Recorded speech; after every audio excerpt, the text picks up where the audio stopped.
That's different from Ascendum. Rightly so, Mr. Chairman. Are the two communities related in any way? Probably by name. Very well. Okay. And I was born there in a kitchen. Yes, rightly so, Mr. Chairman. And I schooled at Omanfm Methodists, starting my nursery from there. I moved to Gogo International School in Takwa, joined my father in the central region, Ejumako Ishiem, where I had my primary education, then finished the basic education at Mankesim, then joined at the Saddle College, a school I so cherish. Then from there, joined Commander Teacher Training College. From there to University of Education, Winneba. From there, went to the UK to do my master's from the University of Plymouth. I became Municipal Chief Executive. From there, I also attained certificate from the University of Oxford, UK, and University of Dundee, respectively. Mr. Chairman. Just masters in what? Thank you, Chair. Oil and gas management, Mr. Chairman. Thank you, Chairman. Mr. Chairman, I was installed as a chief of Omanfm in 2008, and I abdicated my seat for politics. And I contested in 2016. What was your stool name? Nana Kwekun Nkrumah the Fourth. And then Nana something means what? Nana? Sorry? Nana? Kwekun Nkrumah. Kwekun Nkrumah? Yes. The fourth. Chairman is teaching me Nkrumah, the knife. Chairman, can I continue on his CV? Kindly, let me congratulate you as joint chairman in doing so. Come to page 2 of your CV. Somewhere you are very generous giving us information. In other instances, pardon my way, you are mean. Parliamentary Select Committee on Mines and Energy, Vice Chairman, January 2017 to 2021. Have 2021 ended? So come just beneath it. You are generous in saying 2017 to January 2021.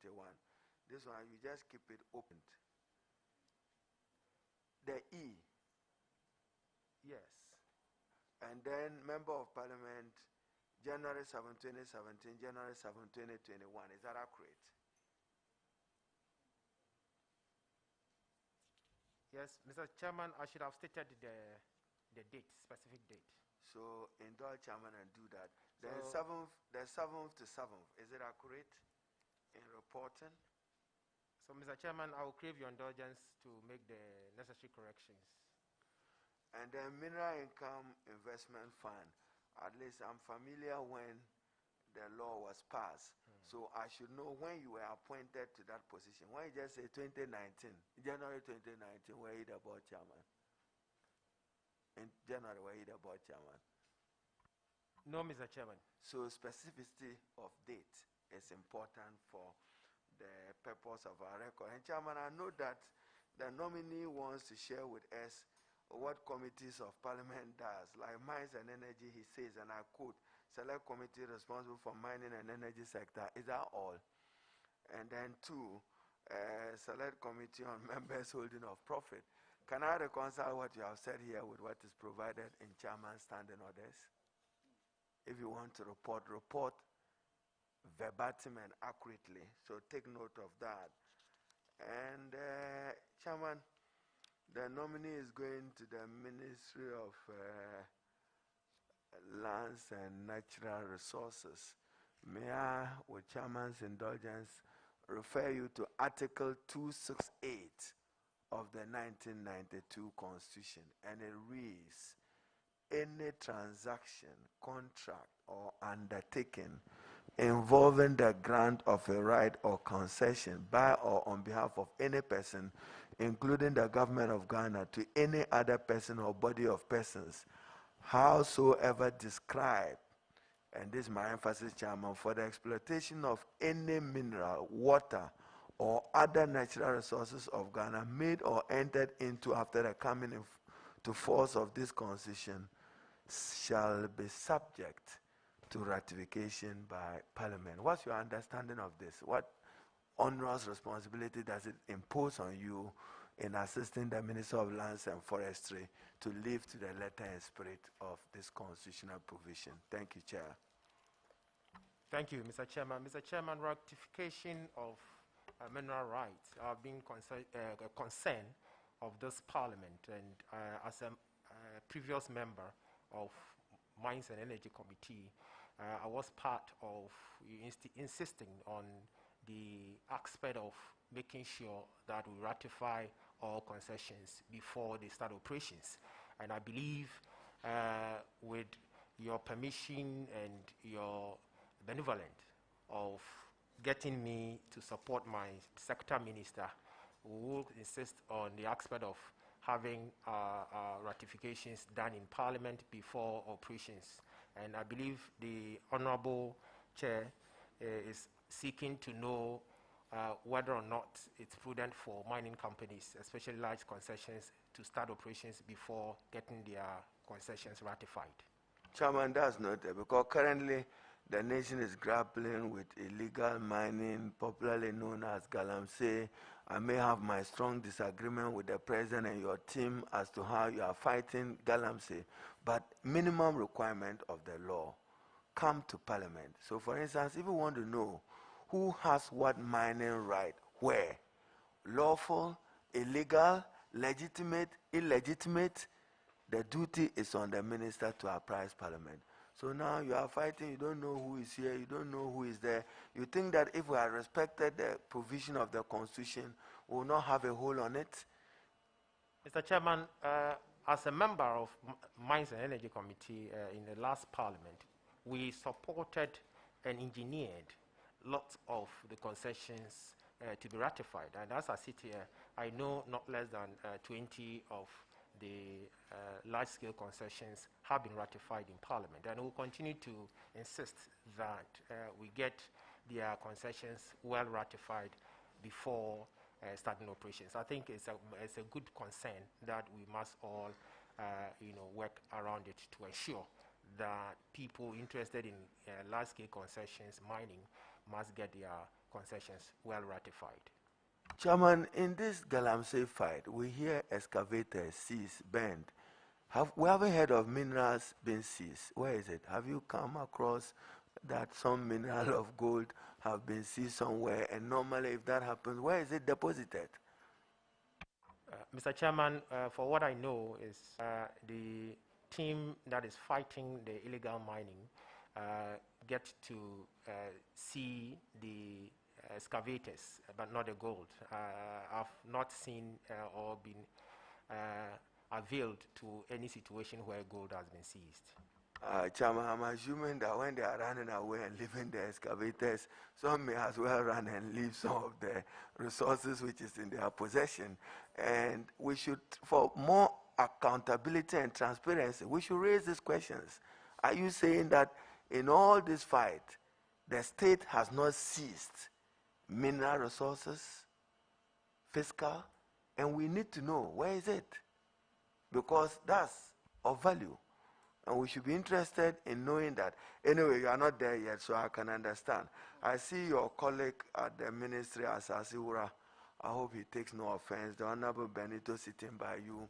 And you are talking about ratification of agreement. He came to Parliament in the November hours of the 7th Parliament and said, Parliament, ratify this number of agreements for me.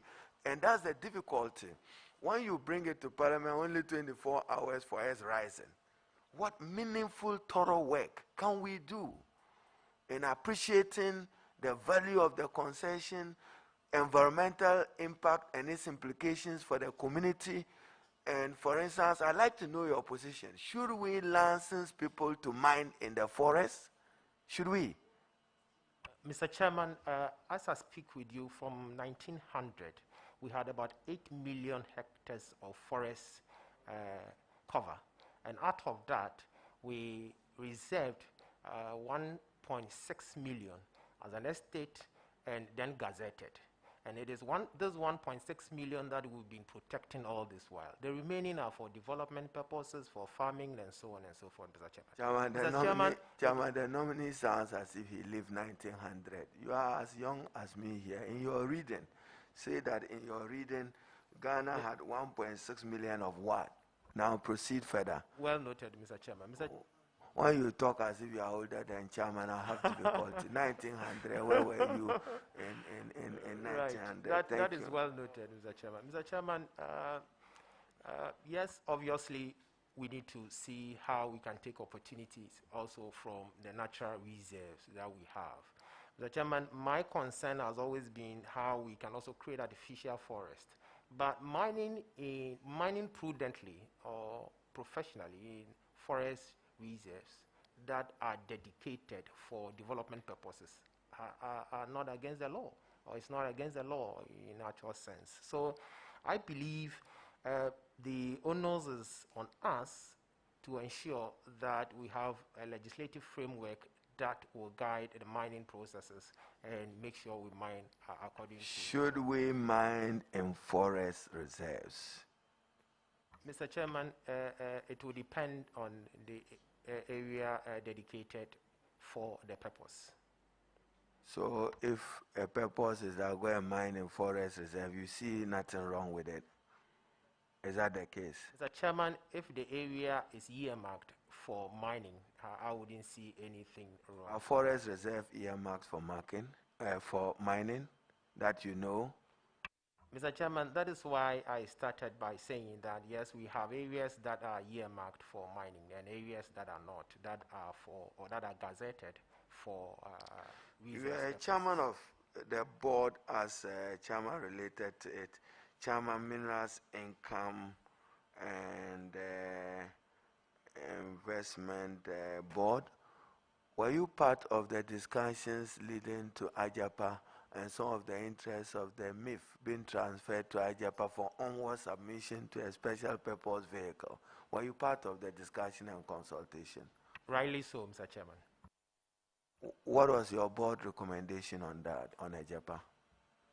Mr. Chairman, I really had an opportunity of chairing the MIF, Minerals Income Investment Fund Board, and I did so passionately, coming from that of a mineral generated community, Takwa in Swayim specifically. Mr. Chairman, having been there all this while and not seeing development, if you take into consideration the mineral wealth coming out of that constituency and what we add to the consolidated fund, and not seeing a tangible project with regards to minerals that we generate, and seeing the idea of coming up with a vehicle that was passed, in Parliament by the MIF Act to create kind of a JAPA. I was so excited because for the first time I saw the mineral royalty. Were you sad when it didn't go through? You were excited when it was at that level. Were you saddened when it didn't go through? Thank you, Chairman. Yes, Mr. Chairman, I was sad in my sadness started in 2011. Budget statement was sent to Parliament, and in page 242, the minister then raised, the aspect of establishing a gold company like a JAPA, and that did not go through then. And so when I saw this government raising same gold company issue, I understand that. That's the Dufour era. Yes. Now, Mineral Income Investment Fund, you want to monetize your royalties from mineral for a longer period, 25 years, to borrow $500 million US or $1 billion US. You come from a community where chiefs and the communities benefit from the sharing of the mineral income resources. What happened to them if a JAPA went through? You want to share an idea? Mr. Chairman, that wouldn't also stop in any way. Mr. Chairman, if you take the MDF Act that established it, and the Minerals Income Investment Fund Act, obviously the 75% that will go to a JAPA and the 20% out of the total receipts of royalties that will be dedicated to MDF. That 20%, Mr. Chairman, 50% will go to the administrator of stool lands, and 20% still will also be dedicated for the mining community scheme. And out of that, the 20% that is dedicated for the mining community scheme, 4% out of the 20% is also given to the Ministry of Lands and Natural Resources for mining operations, 13% is given to Minerals Commission for mining operations, and then 8% is given to Geological Survey, and 5% is for research purposes. So that still remains. And the 50% that is sent to the administrator of stool lands, 20% out of the 50% as taken as a whole, 20% is sent to the stool, that the chiefs occupy. And 25% is also sent to the traditional authority, the traditional area that the chief resides. And 50% of that is also taken to the respective mining districts for It's noted. When chairman was leading you on to introduce yourself, you resigned from the Mineral Income Investment Fund. Now you'll be Deputy Minister for Lands and Forestry. Is it your considered view that as Deputy Minister, should you serve on the Mineral Income Investment Fund, that may engender conflict of interest? Do you share that view? Mr. Chairman, Minerals Income Investment Fund falls directly under Ministry of Finance. Have you seen your ministry's handing over notes? I disagree with you. I've read the handing over notes of the Ministry of Lands and Forestry. I agree with you that MIF, but the body created out of it is supposed to be supervised by the Ministry of Lands and Forestry. Those integrated aluminium, there were two institutions we created. Are they under your watch or the Ministry of Finance? Mr. Chairman, respectfully, MIF falls... Are you telling Chairman that you have appetite to remain at the board because you are pushing your hands that, oh, it's finance. So I'm at mines and energy. Mineral income is still about minerals, and you have some supervision over that. Will that engender conflict of interest? Mr. Chairman, no. So you will not excuse yourself if along the line you are asked to remain serving on the board. Is that what you are suggesting to this committee? Mr. Chairman, I have the energy, I have the wherewithal to serve my people. If the President deems fit to appoint me to serve in any capacity, I'm ever ready to serve my people. Even if that service means that there may be conflict of interest? No, Mr. Chairman.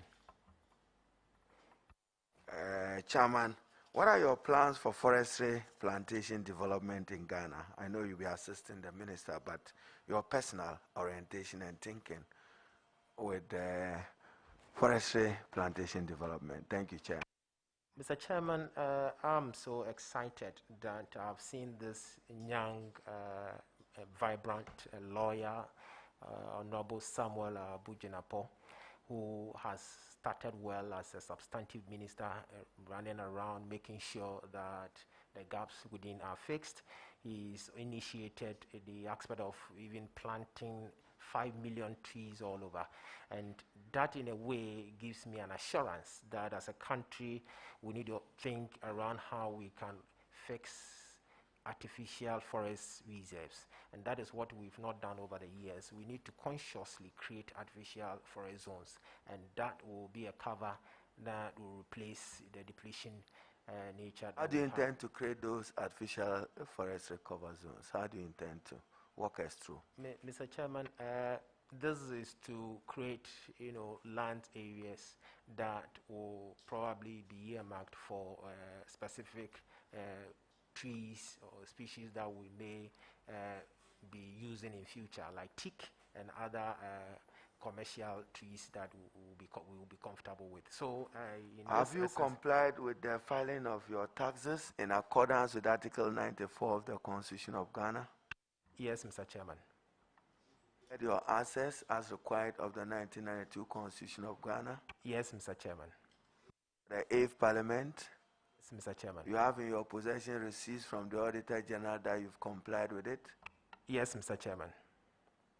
what lessons municipal chief executive conflict with men? If you were DC or MC for Bekwai, you'll be seeking to undermine chairman in Bekwai because he's MP and you are DC.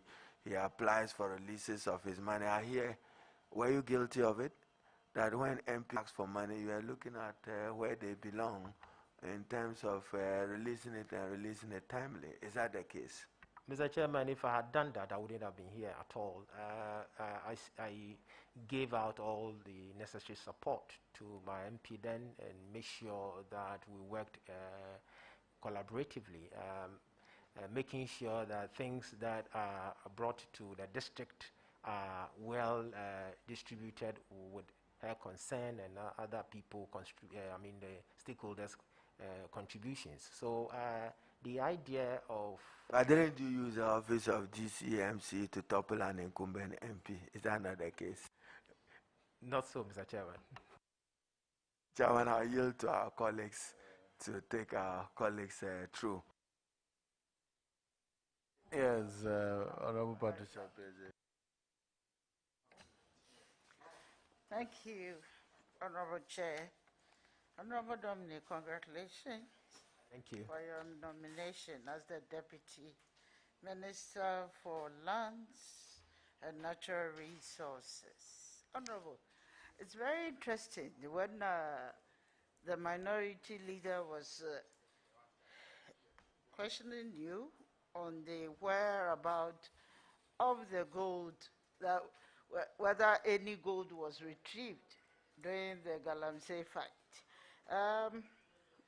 I've been thinking, how would you assist your minister to promote value addition to our gold? It looks as if we are not paying attention to the gold rather going, but we are just fighting.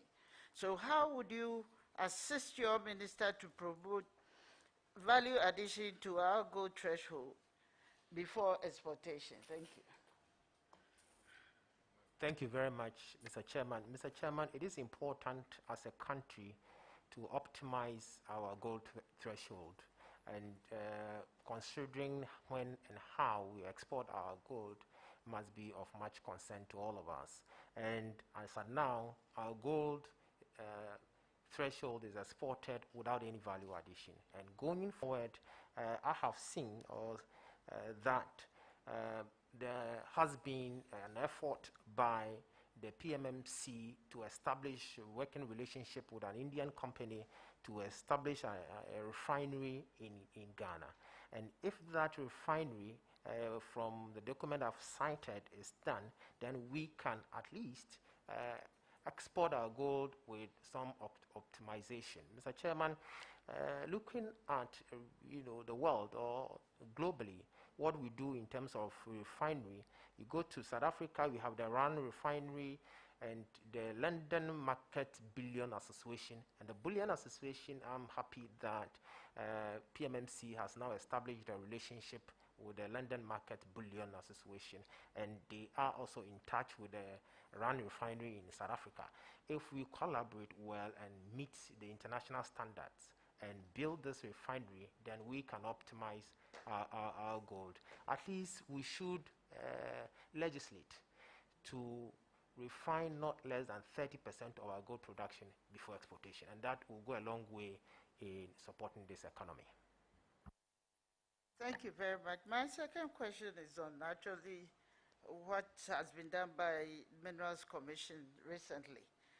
The Commission actually brought in some mining machines to aid legal mining. What are the prospects of the efficacy of those machines? Thank you.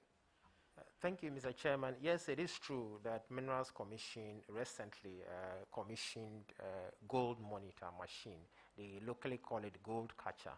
Mr. Chairman, what that machine does is to collect or extract not less than 95% of gold. And Mr. Chairman, I had the opportunity of witnessing a simulation exercise they did, where indeed 95% of the gold was attracted or attracted or caught. Mr. Chairman, in that sense, if we use to support the small-scale mining sector, where people illegally rush around through concessions, get away, and just about 30, not more than 40% of gold is in a way gotten or attained.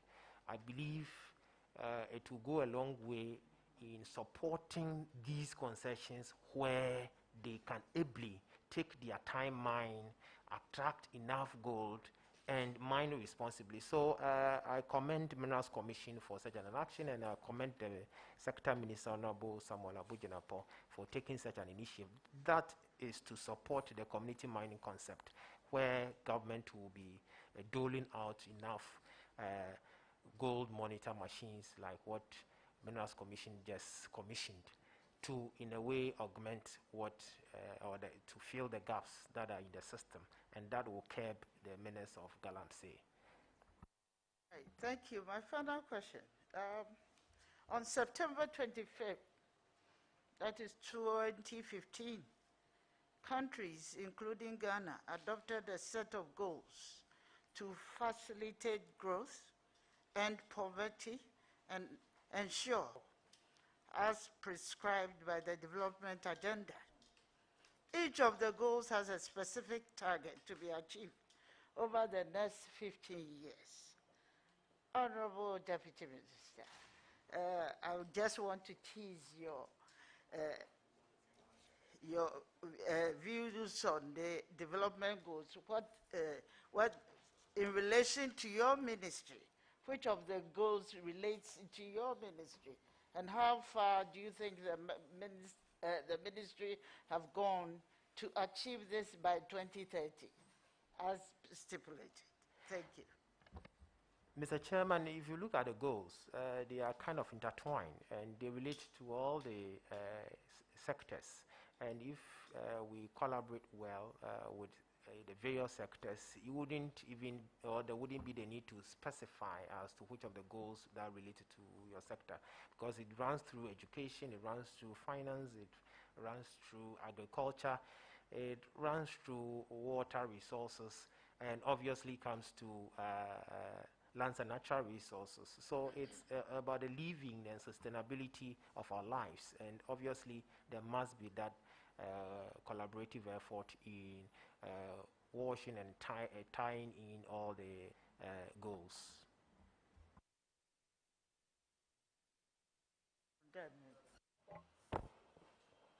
Yes, Susan. Thank you very much, Mr. Chair. Congratulations again, Honorable Nominee.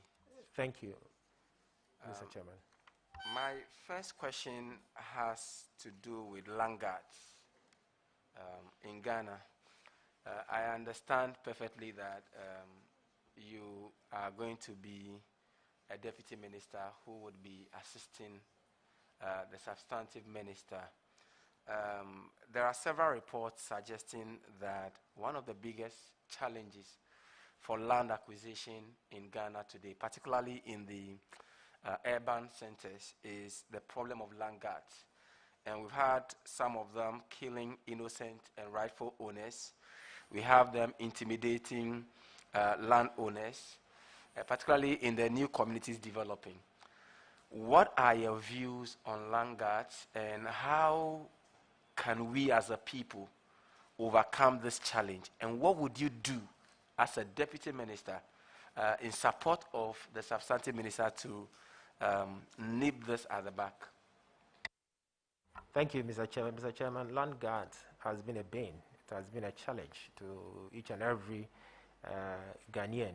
And I believe is on this premise that Parliament, the 7th Parliament, obviously, anxiously passed Act 1036 in 2020.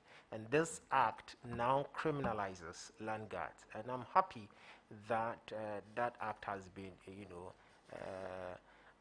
passed and has addressed that land guard issue. Mr. Chairman, you would also bear with me that obviously double sale of land has, in a way, brought up all this kind of land guard issue, and the act continuing criminalizing that aspect of menace is also a good call by criminalizing it in the Act 1036. So taking into consideration the Act, we need to enforce the laws that are enshrined in the Act. And going with that, I believe with the support of my able minister, who has consciously making sure that even lands that are vested in government or in the states are divested as the law or the Act enshrines. And that's also a good call. So I will support him graciously if you give me the mandate, support him to ensure that the Act that was passed in the last Parliament are really run through. Yeah, Mr. Chair, again, the New Patriotic Party promised Ghanaians that it will fully decentralize Lands Commission and land services to the district level. Do you know the status of this promise? And what would you do to facilitate the achievement of this promise, even as a deputy minister, because of the various challenges people have in Ghana, just having services, land services, registering their lands. Sometimes you go to the Lands Commission to do official search, and it will take you more than 6 months before you get results, coupled with several other challenges. I believe that if we properly decentralize these services, it will be more effective and many more Ghanaians will benefit more. What would you do to facilitate this promise? Mr. Chairman, thank you. Looking at the Land Use and Spatial Planning Regulations 2019, I believe if you run through, you realize that decentralizing our land is of much concern to this country. And I'm happy that the minister himself, Honorable Samuel Abidjanapo, has started so well. He was just with he was in my region recently to visit the Lands Commission there. I joined him because I'm from Western region, and the leader there testified that it was the first time a minister, a substantive minister, was visiting the outfit. He indicated right at the ceremony that he was going to ensure that we decentralize, the land acquisition system. And that, in a way, he's anxiously embarking on. So he started, as you asked, he started on it, he's working on it, and he will ensure. And I will, with your support and your graciousness, I will assist him to carry on with that mandate that you suggested. Honorable Chair, the very last question borders on Galamsey and the current policy direction of government banning excavators. Many have criticized this position of government on grounds that we still have a number of district assemblies who are in need of these excavators to just grade their roads or desilt their choked gutters. What is, I'm asking for your personal view on this issue of banning of excavators. And do you think that it is a sustainable policy to keep banning excavators when these excavators could be put to productive use?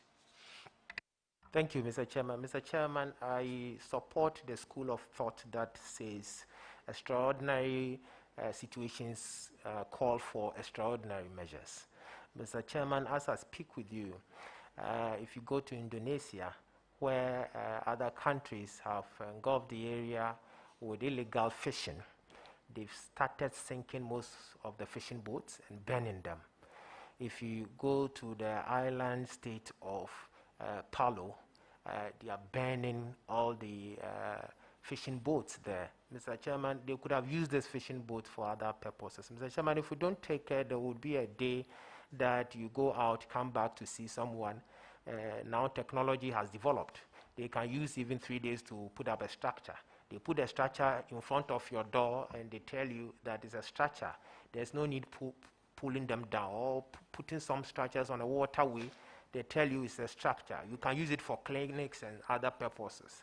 So we can put structures in a waterway, and those buildings need not to be pulled down. Mr. Chairman, looking at the destruction being meted to our river bodies, I believe, and caution upon caution that have been given by government, I believe these illegal miners must listen to government and stop mining in our river bodies, and rather stop complaining about the burning of excavators. I will, in a way, ensure that if an excavator is spotted in an illegal zone where the perpetrators leave out the keys to these excavators, obviously the military could drive them to the nearest police station. But there are situations the military will get there, they have removed parts of the excavators control board, and these excavators are very heavy. You cannot just in any way carry them or put them on a payloader without getting them sparked. So they just remove some parts and run away, think with a view of coming back at night to use such excavators. If you are protecting the interests of this country and the heritage of this country, I believe it will be prudent to get that machine demobilized. Mr. Chairman, a quick follow-up on that.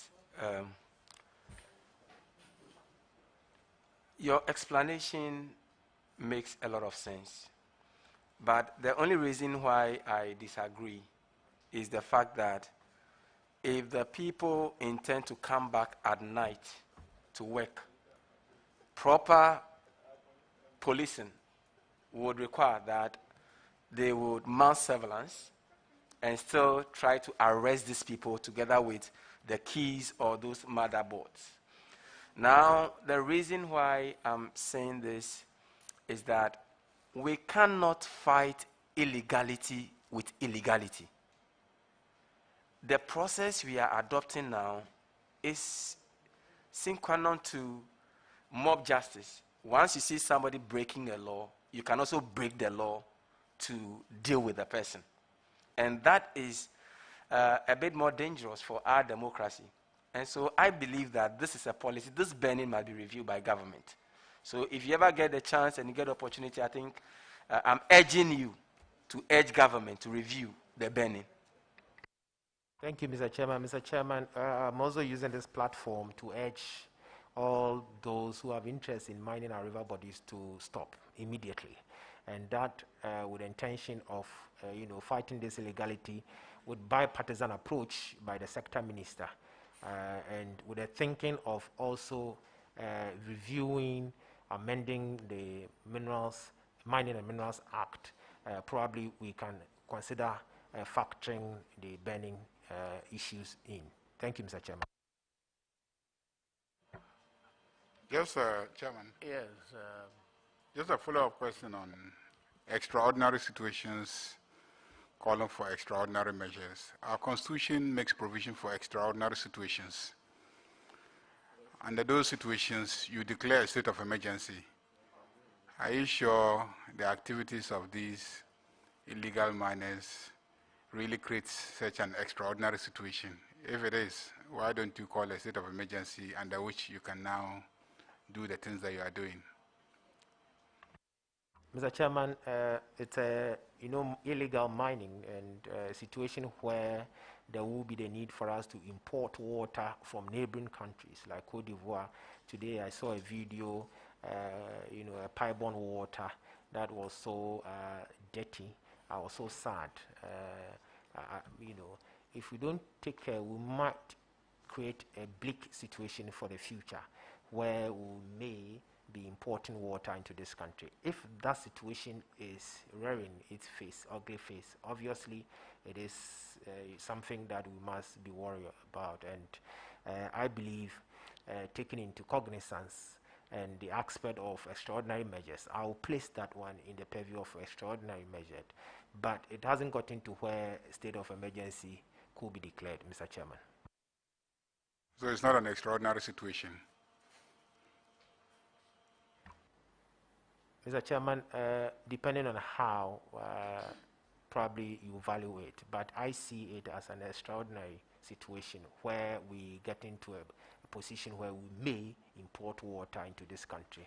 Water is life, and if we are going to lose our life out of these operations, obviously it's an extraordinary situation, Mr. Chairman.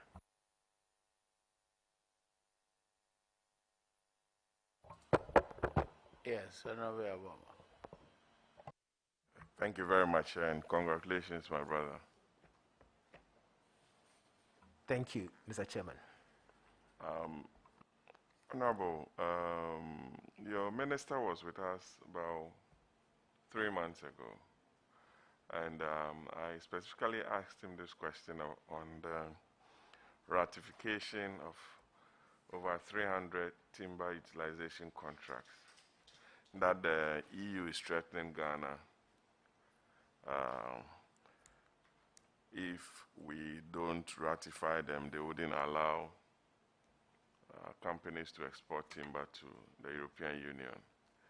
I'm sure you are aware of this pending issue with the European Union. And I want to find out from you whether you assist the minister in pushing through these pending contracts so that our brothers and sisters within that space wouldn't have to suffer any penalties or ban from the European Union. Thank you, Mr. Chairman. Mr. Chairman, if you take the Timber Resource Management and Legality Licensing Regulation 2017, most of the concerns that you are raising are well spelled, and as you rightly put, I will obviously support my minister to address these concerns. Thank you, Mr. Chairman. Chairman, secondly,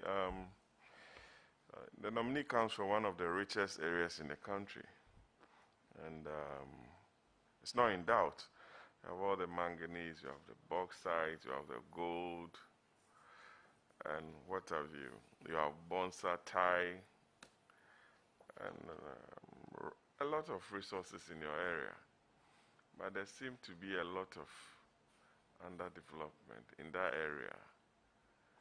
If you travel on the Agunam-Kwanta-Takwa Road, which Parliament approved a facility for last year, for that 88-kilometer stretch, I want you to tell us, as a committee and as a country, and to the good people of Wassa, what you are going to use your new offices to assist the area to unearth its potential, because it is the richest hub, one of the richest parts of the country. Thank you.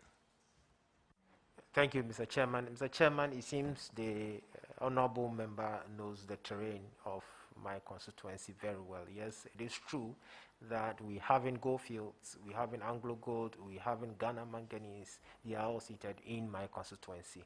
Yes, it is true that as I speak with you, the road network there is highly deplorable. Obviously, a facility has been raised, Parliament has approved, and the minister in charge of roads and highways has also assured me, and he has reassured me, that very soon contractor will be on site. The road network is our concern, and the people of Takwa will be happy to see a contractor on site, reconstructing Takoradi to Takwa and the town roads of Takwa. Yes, His Excellency the President has personally indicated to me that he will make sure that the developmental agenda of Takwa is properly restructured in his tenure, and I believe, and counting on his prospect and vision, I know Takwa will be compared to Johannesburg going forward, and that is the hope of all of us, because the moment our road network is asphalted and worked on, Takwa will be a place to visit. If you just look at our landscape and other prospect, what is of our concern is our road network, and I'm happy that you outlined some of the challenges we are facing, but obviously, and that is why we need the JAPA. And that is why we need the Minerals Income Investment Fund, because all this while, as you've already testified, we've been mining over the years, more than 200 years. What do we have to show? So if now a facility, a royalty, is ring-fenced to develop the mining communities, I will obviously and seriously advocate for that facility. Obviously, you want your roads to be like Asawasi. Good luck. But let me turn your attention to Article 267. 2677 and 8 of the Constitution. Your roads will one day become like that of Asawasi. Don't worry. Honorable Muntaka, he wants Takwa roads to be like Asawasi roads. He should manage to get you to be quiet first. Honorable, Article 2677 and 8, I've seen Nananum behind you, that the administrator of stool lands and regional lands commissions shall consult with the stools and other traditional authorities in all matters relating to the administration and development of stool land, and shall make available to them all relevant information and data. Are we complying with this constitutional imperative? And if not, what are you going to assist them, especially with the information and data for them to be able to know what is happening within their traditional areas? Thank you, Mr. Chairman. Mr. Chairman, interestingly, all the divisional chiefs from my constituency specifically are here. Because of space, they couldn't join us here, but we having some seated right behind me, Mr. Chairman, and that's the question they asked when they came here, asking me about how we can deepen that relationship between administrators of stool lands and their outfit. And that assurance has already been given to them that we're going to, find ways of asking more questions. Because one of them raised an issue that, in a way, pricked my heart. Now, Honorable, yes, we do receive what is due us, but we don't tend to ask questions. We don't tend to see how even the money gets to us, and we would love to get access to those who even get these monies to our coffers. So that relationship must be well built. I know they do disburse to them accordingly as per the MDF Act, and I will ensure and support my sector minister to deepen the relationship they already have.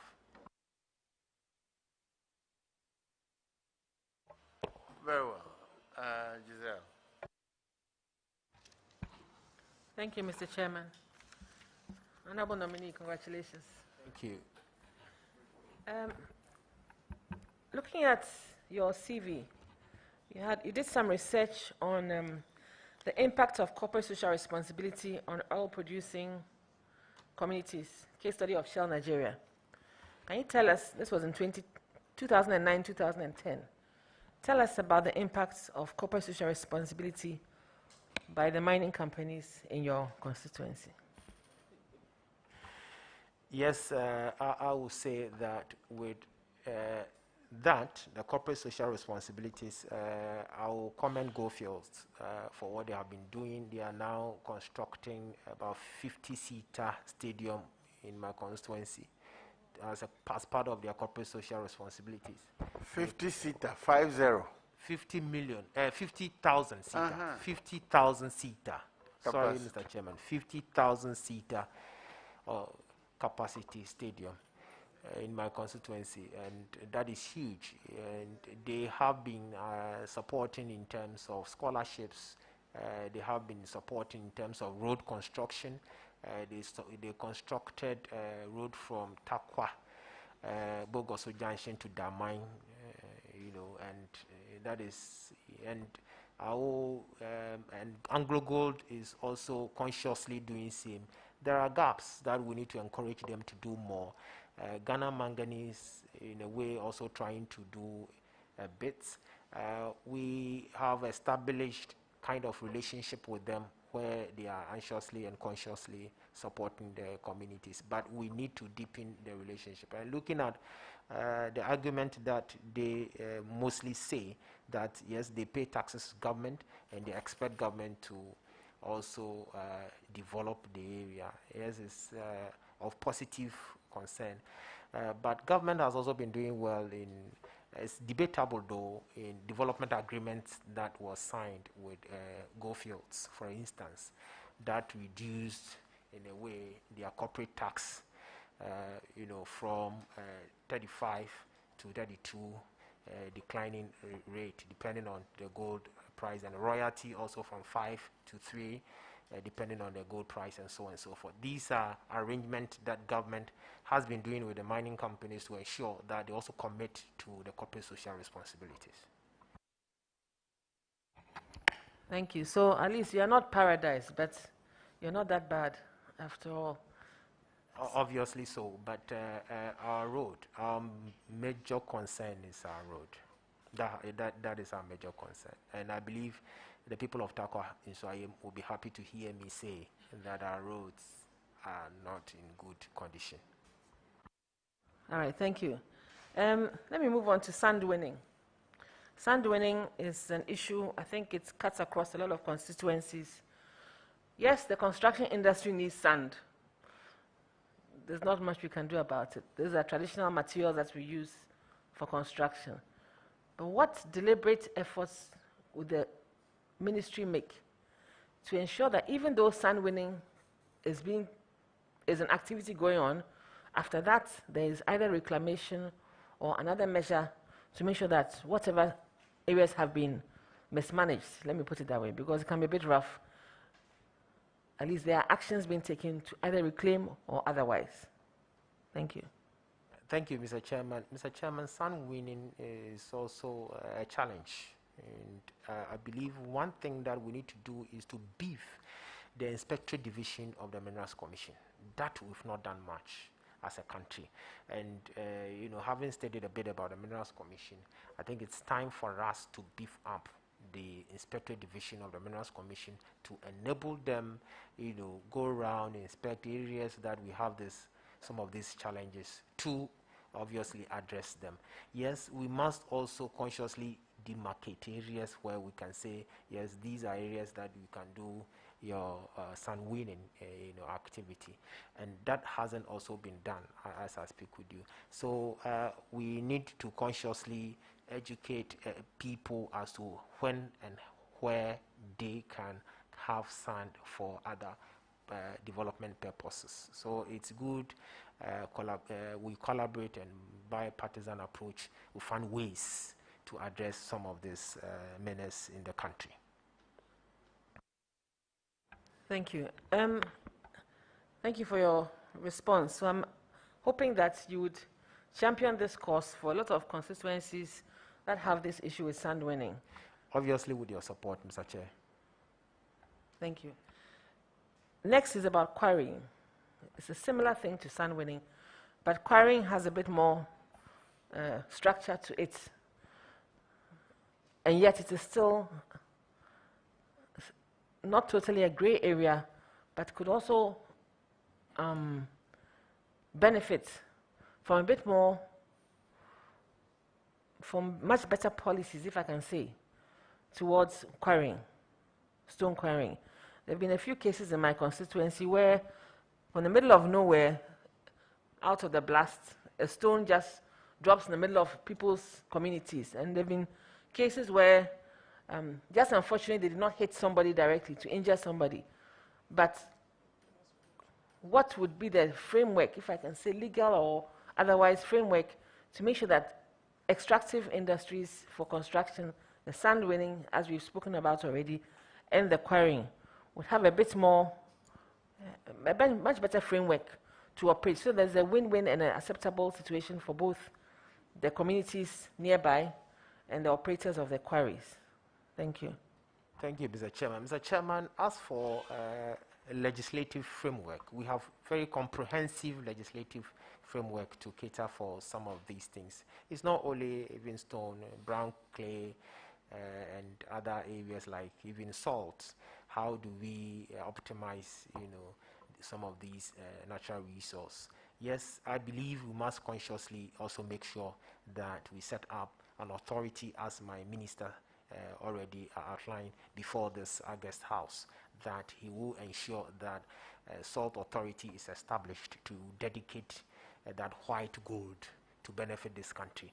I just had opportunity of going through some documentation for Minerals Income Investment Fund, where they were going around to monitor, have a database of all the quarries that we have. And it will interest you to know that people are flouting laws. People are even not paying royalties that is due this country.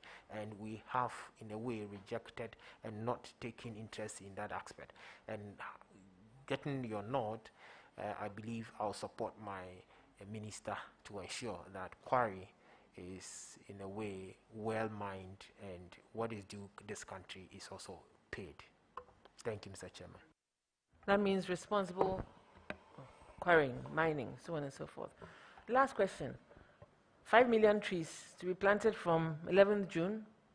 Yes, Mr. Chairman. What's the system in place that after the planting, those 5 million would be sustained? Mr. Who Chairman, is going to be responsible for that activity? Thank you. Thank you, Mr. Chairman. I'm happy that the honourable member has raised this issue. Mr. Chairman, we consciously, in a way, sensitizing all agencies, all departments, and all stakeholders to be part of this planting process, and not only to be part of the planting process, but also to nurture it to an appreciable growth level. I was fortunate to join Yana to inform him about 11th June interest of planting 5 million trees, which he accepted, and also gave a support to that effect, and he indicated that he's going to, in a way, talk to his subjects to be part of the planting process, and also make sure they water the plant to a position where one day they will say, yes, on the 11th of June, we planted this, probably a year after this, where it has gotten to. So I know each and every member of parliament is going to be part of, you must be in your constituencies to also conscientize your constituents to be part of this planting process. And one thing I advocated for is not to, in a way, have it as a 9-day wonder, but do it as a ritual, annual ritual, where we'll be planting, especially in our schools. And Ghana will be a place to visit in 2-3 years if we dedicate our spirit, dedicate our commitment towards planting of trees. All right, Honorable William before. Thank you so much, Mr. Chairman. Honorable Duka, congratulations for your nomination. Thank you, Mr. Chairman. I'm very happy because I'm also a Takwa boy. I didn't know about that. Yes, I'm happy to hear that, Mr. Chairman. I stayed in Takwa for almost 4 years because of the work of my dad. We used to stay on Government Hill. Interesting. Yes. So I know Takwa Dompim and all those places very well. Well, my first question will be on the Land Act.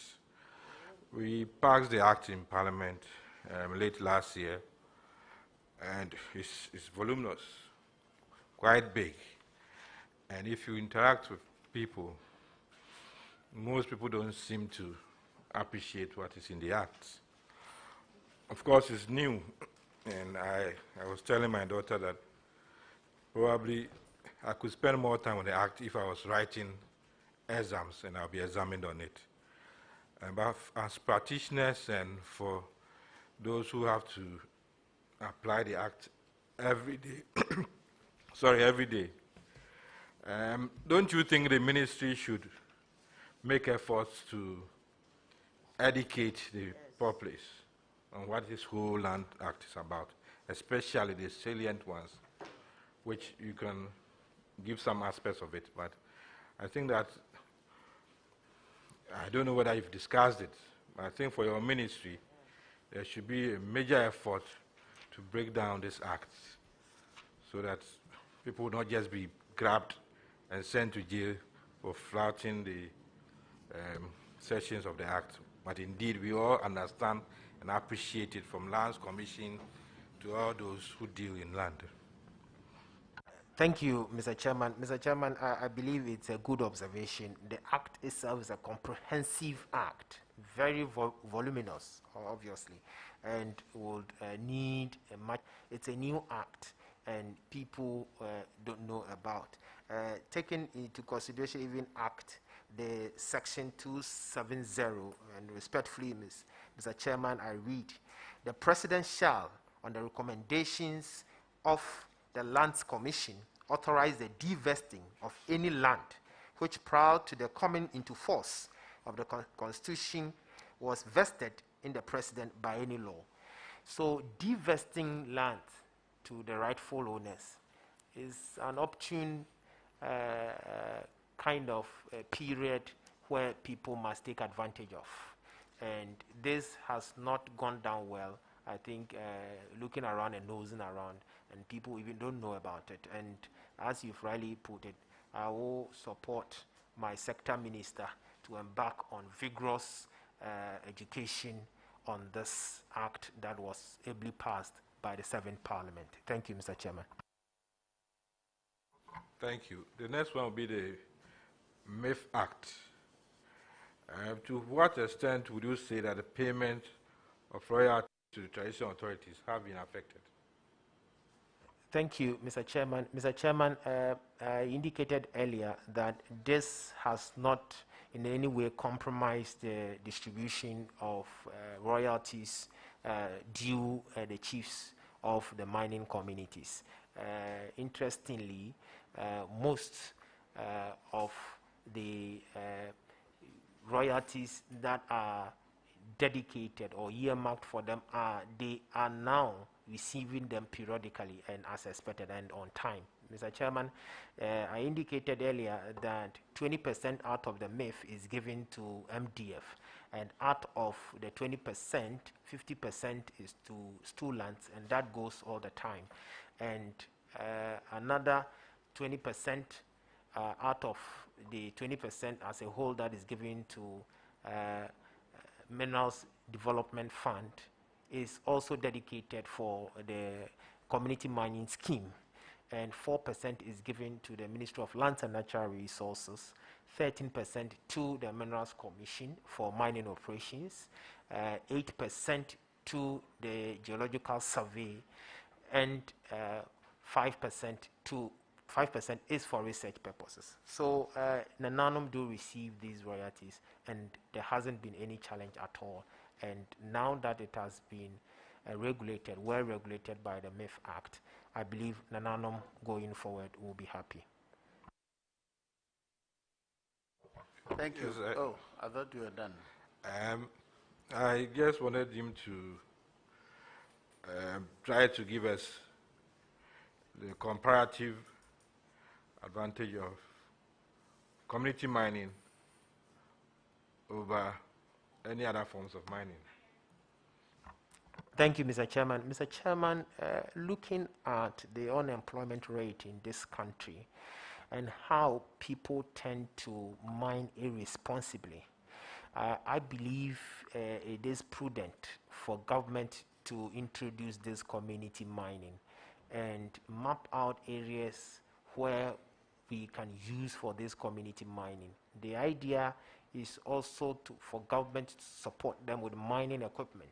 And I'm happy recently Minerals Commission adored the commodity monitor that tend to, in a way, fetch not less than 95% of our gold. And that must be well planned and well dedicated for the community mining. The community mining concept is a good one, and with your support and with your approval, I will support my minister to embark on a massive, community mining implementation project where the youth will be employed, because unemployment could be of national security concern, and if that is not addressed, we may be found wanting as a country. And using the community mining as a model, and taking into consideration what happened in South Africa, where it is a Mazama period where they were fighting the small-scale mining and had to find ways of also creating employment there by introduction of a similar kind of project like community mining. It's in a way fed into their plan, and now the Zamazama has reduced astronomically, and going with the tangent of community mining concept in Ghana, I believe it will help us as a country. Very well. Who hasn't spoken much today? Okay. I don't know why I got around.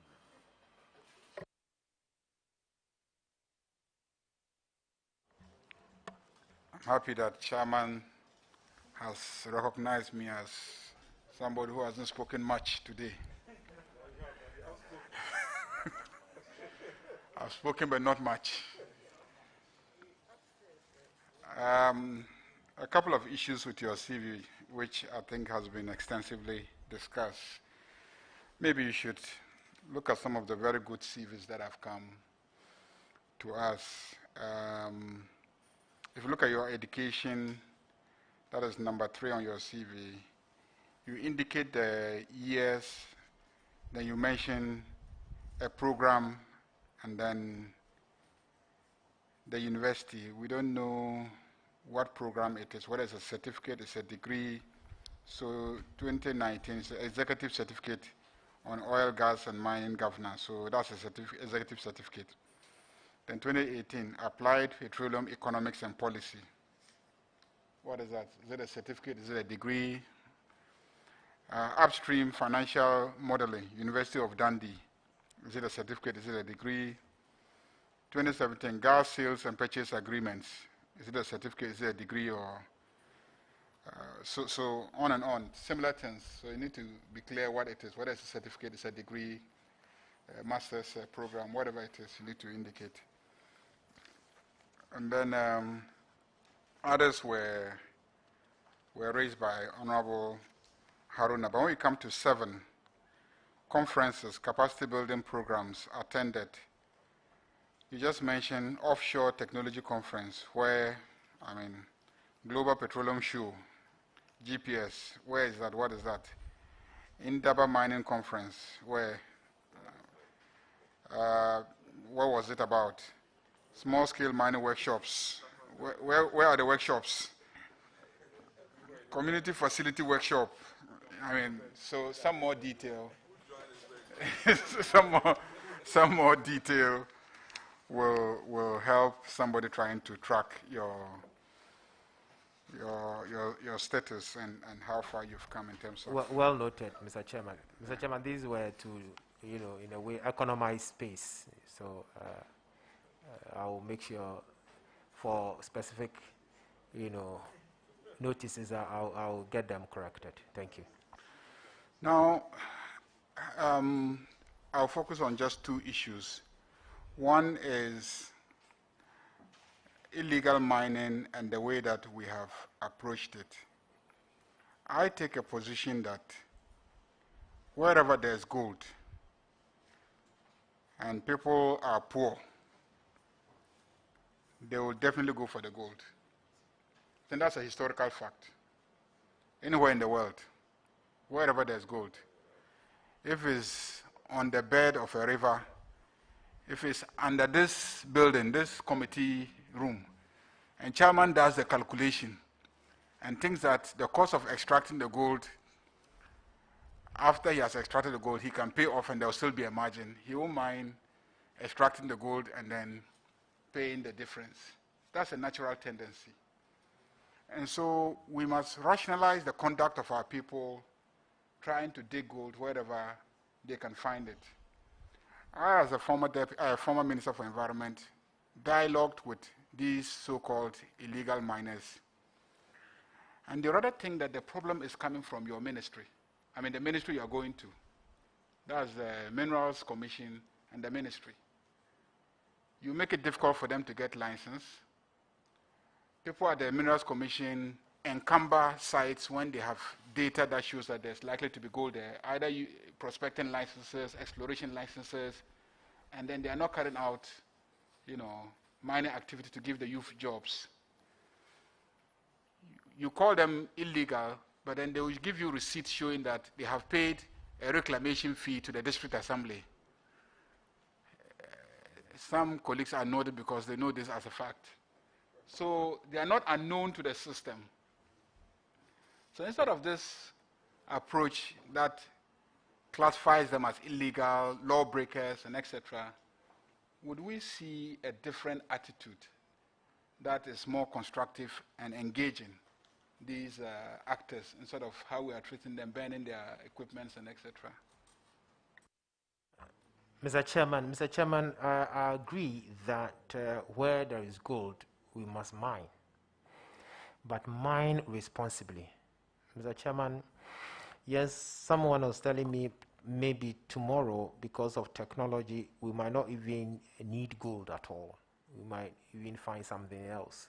So why are we not mining and getting the gold now if the value is high? But what we must be mindful of, the destruction that we are meting out to nature. Yes, we must mine. How do we support them to mine? The licensing regime.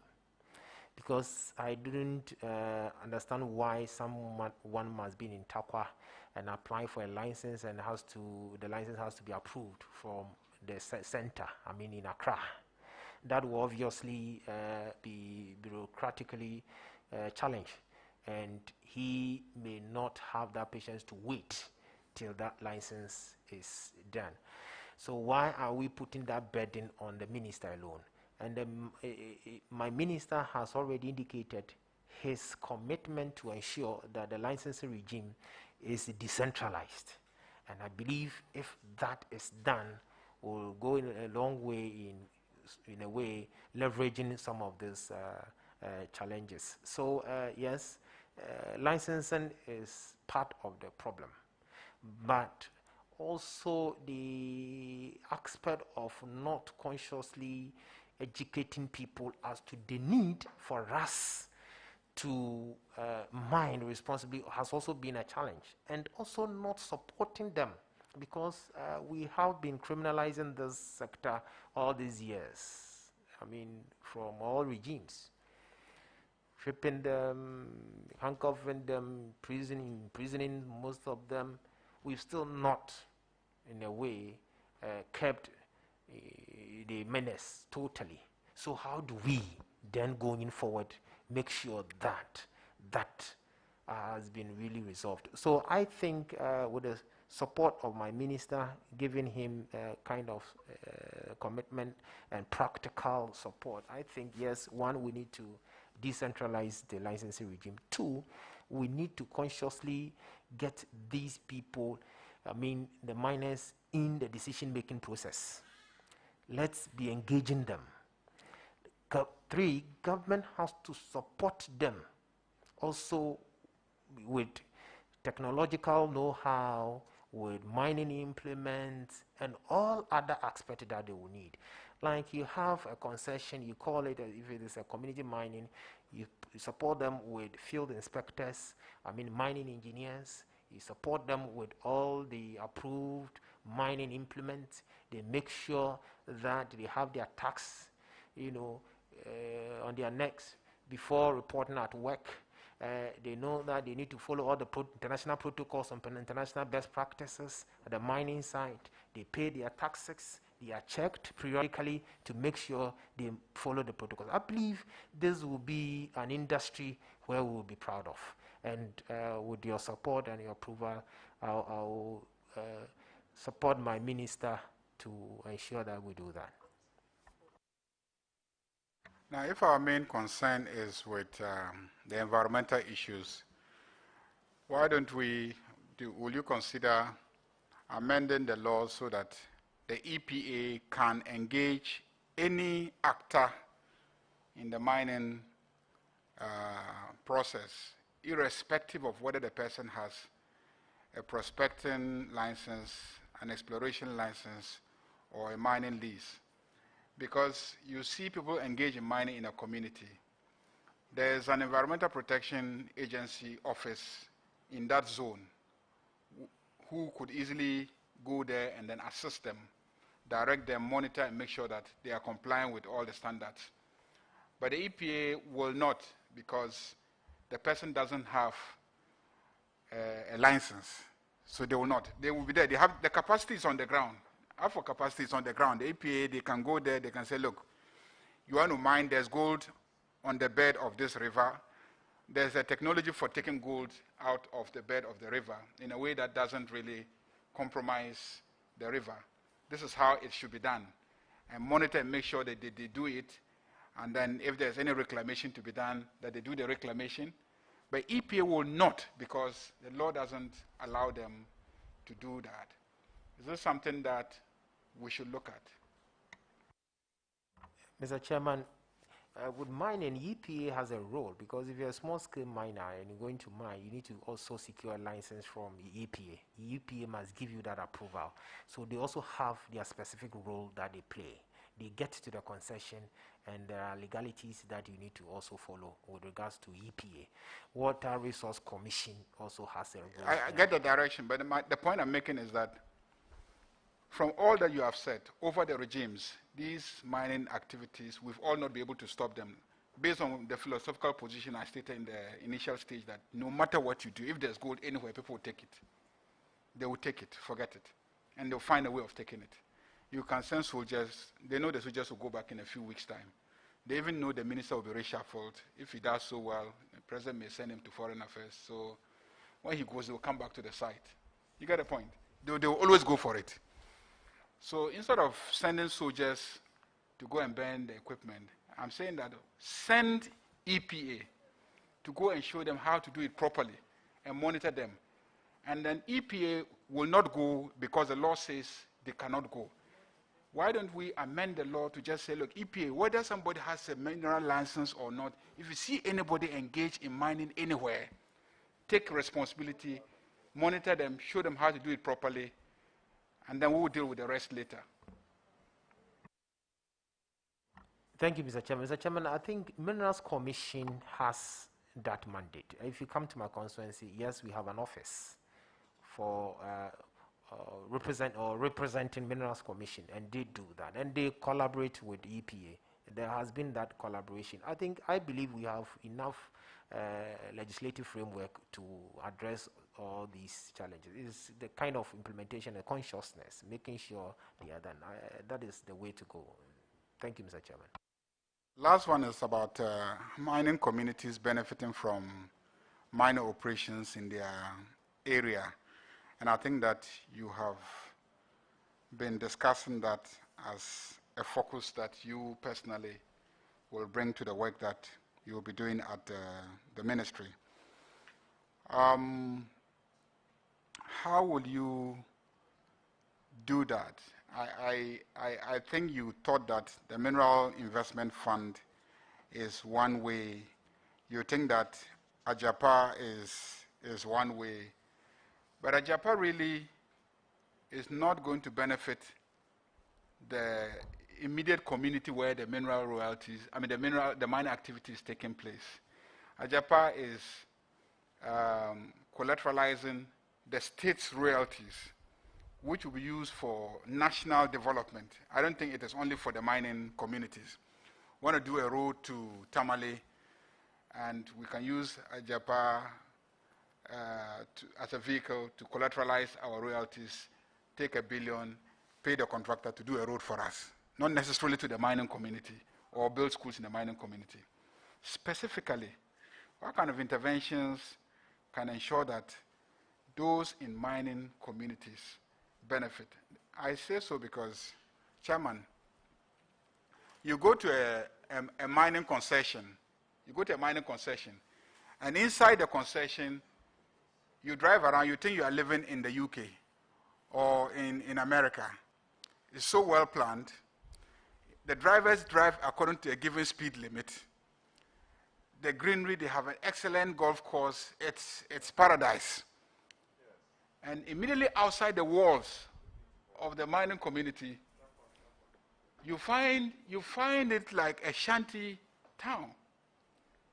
So, and you have a district assembly of DCEs, you have, people elite there.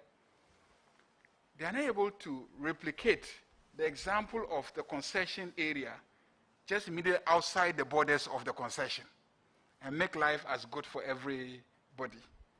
So the question is, how can you, sitting there as Deputy Minister for Natural Resources from a mining community, how will you ensure that we see similar development just outside the walls of the concession? Because it's the good life that we're all looking for. Thank you, Mr. Chairman. Mr. Chairman, interestingly, MIF is not only dedicated for Ejapa. That has been the impression out there. Yes, MIF is also to see to the development of these mining communities and also to build local champions in the industry. MIF is only seeding out about 16 of those mining companies to deal with the Japa issue. And we have more than 40 or 50 concessions in this country.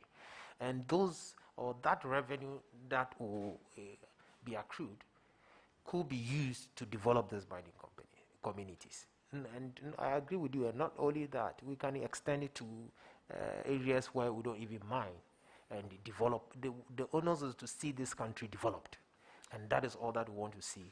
And you also indicated about a Japan that, yes, they are going to roll out, and on the back of their balance sheet, get somebody to largely develop or develop this country. Yes, on the back of the balance sheet, what we also intend to do is to establish large concessions like Gold Fields, like Anglo Gold, to get people employed, deepen the local content. South Africa is developed because of those indigenes owning most of the large-scale concessions. So how do we also build local champions in the industry? By using this Japa concept and that of MIF. So it's good you've raised it, and with your support, because we want to build a bipartisan kind of mining industry where your concerns will be well taken. Yes, I'll come here, then I'll come to the leaders. Honorable Duka, congratulations. Thank you, Mr. Chairman. Yes, we're all talking about gold, and issues related to Galamsey. But Honorable Duka, you know, there are a lot of leakages so far as the export of gold is concerned. And I am aware the PMMC is the company responsible for that. Now, I mean, it has been reported widely that we're losing a lot of revenue from our gold exports as a result of the non-repatriation of whatever money is made from the exports of gold. And so in 2017, CEO of the PPMC admitted that Ghana lost about 2.6 billion US dollars as a result of the non-repatriation alone. And then this became the subject of some investigation. I don't know how that ended, but you're going to a ministry, I believe, which has something to do with the PMMC. What would you do to deal with this unfortunate development, which is depriving us of a lot of money? The example Honorable Ayaraga cited about how developed mining communities are in South Africa, and when you compare that to your own backyard, Takwa and Obuasi, I mean, you can't compare. It's a shame. I believe it has to do with the non-repatriation of revenues accruing from the export of our gold. What would you do to deal with the situation? Thank you, Mr. Chairman. Mr. Chairman, I will support my minister to ensure that we bridge this gap through PMMC, we need to track some of those deficiencies and make sure they are addressed. Thank you, Mr. Chairman. Now, let me take you back to the issue of the banning of excavators.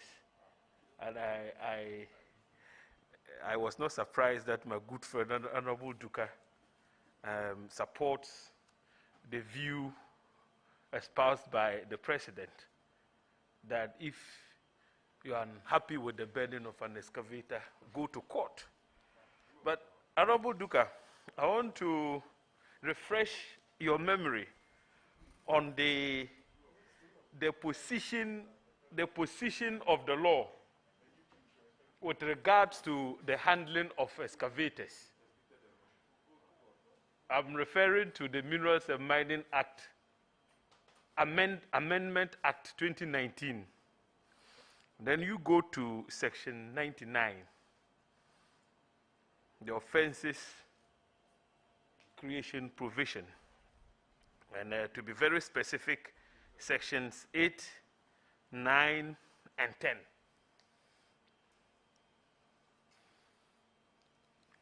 Those provisions deal with the seizure of equipment used for illegal mining.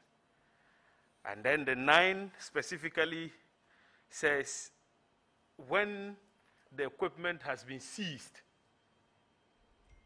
the court would make an order for forfeiture of the equipment to the state.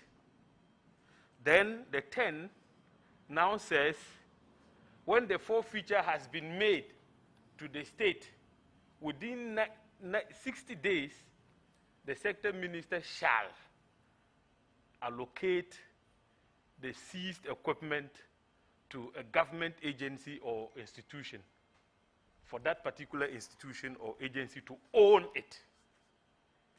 So, Honorable Duka, the law is very clear.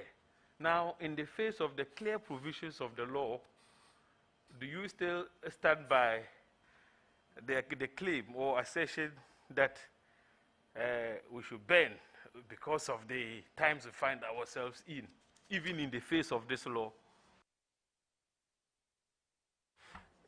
Thank you, Mr. Chairman. Mr. Chairman, it is true that the law has all these dictates, but what the law did not stipulate is where the security agencies get to the concession and part of the machine is removed. The illegal miners come back at night to work with the machine. What do you do with the machine? I believe that is a gap that we need to address, and when, with your support, when I get there, that is where I will support my minister to see the needed amendment to be made. Thank you, Mr. Chairman. Okay, my last question. Honorable Duka, I've watched videos of the Operation Halt, where you would see soldiers point rifles at Shangfang machines located right, in a stream, right? So they aim at it and shoot.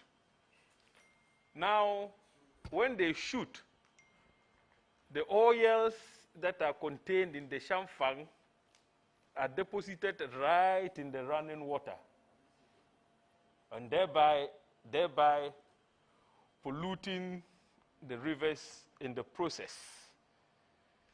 I thought the whole idea behind the destruction of mining equipment used for illegal mining purposes was to rid our water bodies of pollutants. Right, so some have argued that this very method of fighting the menace, which comes with Galamsey activities, is in itself a way of polluting our water bodies. You're going to the ministry that is the lead ministry which is fighting against Galamsey. What would you do? First of all, what is your view of this matter, and how do you intend to address it when you get to the ministry? Thank you, Mr. Chairman. Mr. Chairman, when the pointed his hand at me, I was alarmed because I thought he was going to shoot. That's by the way. Mr. Chairman, nowadays videos are doctored. Some have ways of, in a way, impressing people wrongly. And some of these things, when honorable member, get to the sector minister's attention, I believe some of these things could be addressed. And let's all fight this menace together. It's not to do and let's see approach. Let's all find ways of collectively fighting this Galamsey menace. Thank you. Deputy, and then you. Yes.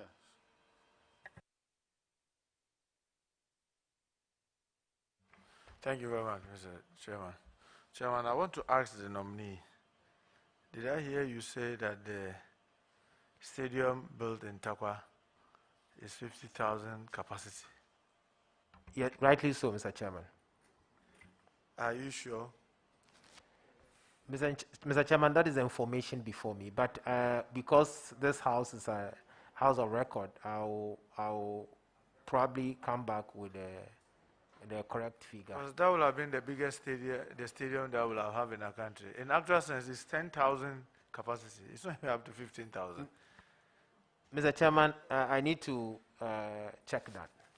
I think I will side with you. It's not up to, but I think it's around 12,000 thereabouts. So, so if you say it's around 12,000, why do you choose to tell the country that it's 50,000? It's 10,000. It's a 10,000. Mr. Chairman, 10,000. I wouldn't be surprised if it is 10,000. So I hope that you try and get your facts right. At a point, you can configure figures and get confused with it. I hope it's not the same as your Bible quotation. Interesting. Mr. Chairman, I know our colleague is a board chair, is a board member of the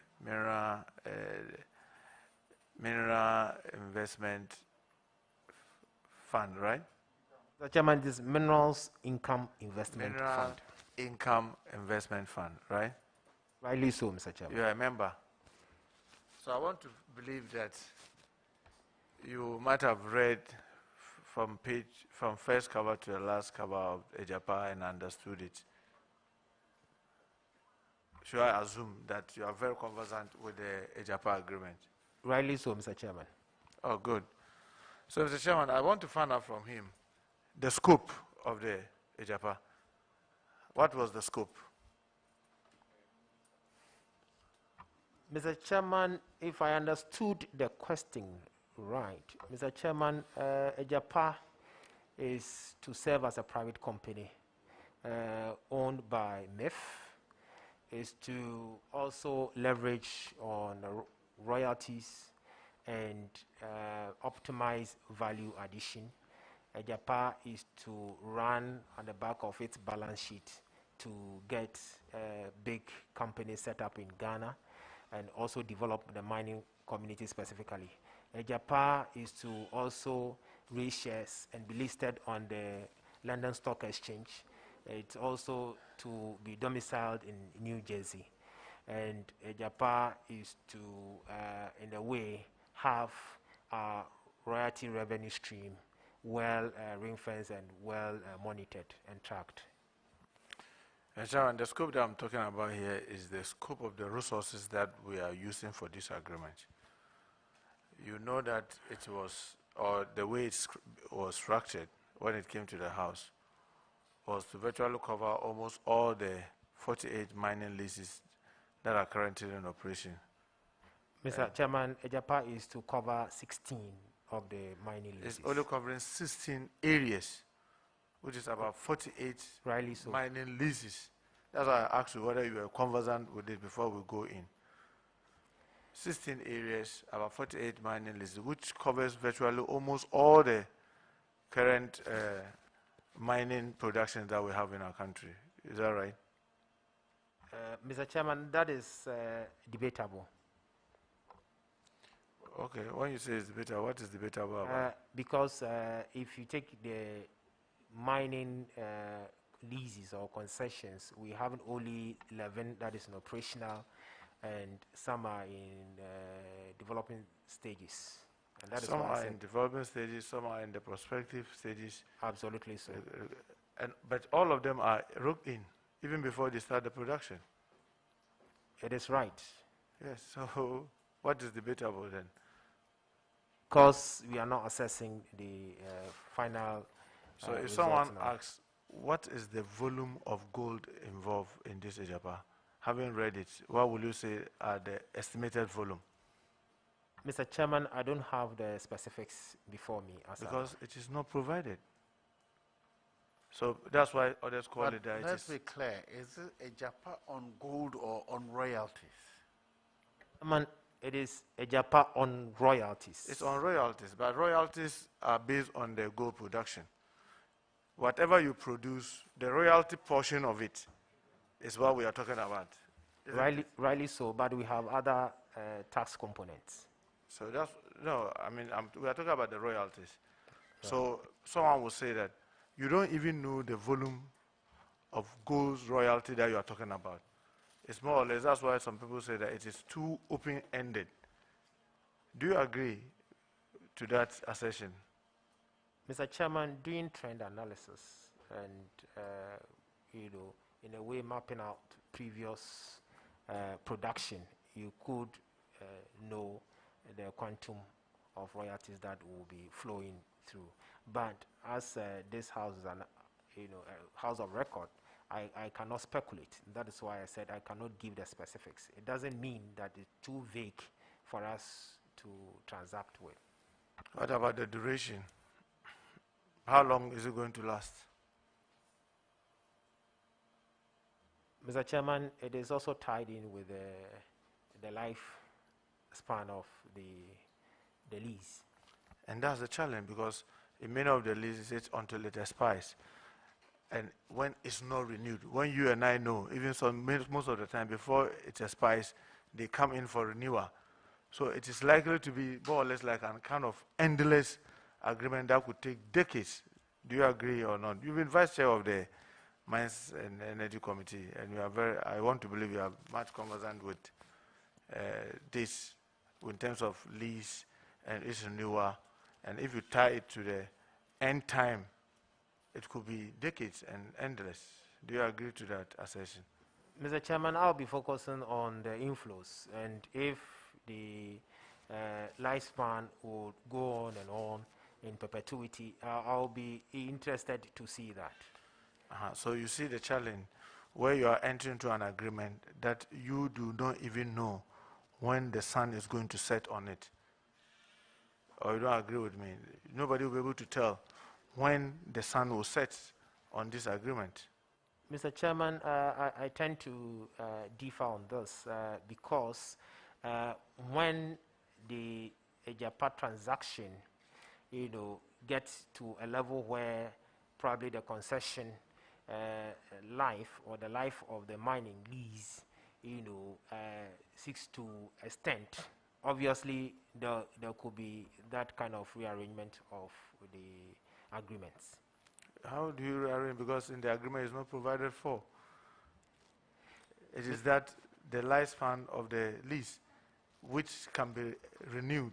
So if it is renewed, you don't, as today, you may not be able to tell if, let's say, you take Newmont, you may not be able to tell when it's going to be renewed, for how long it's going to be renewed.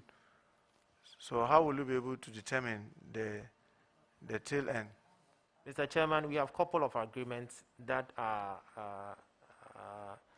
being arranged to appear before Parliament, and some of these factors are considered.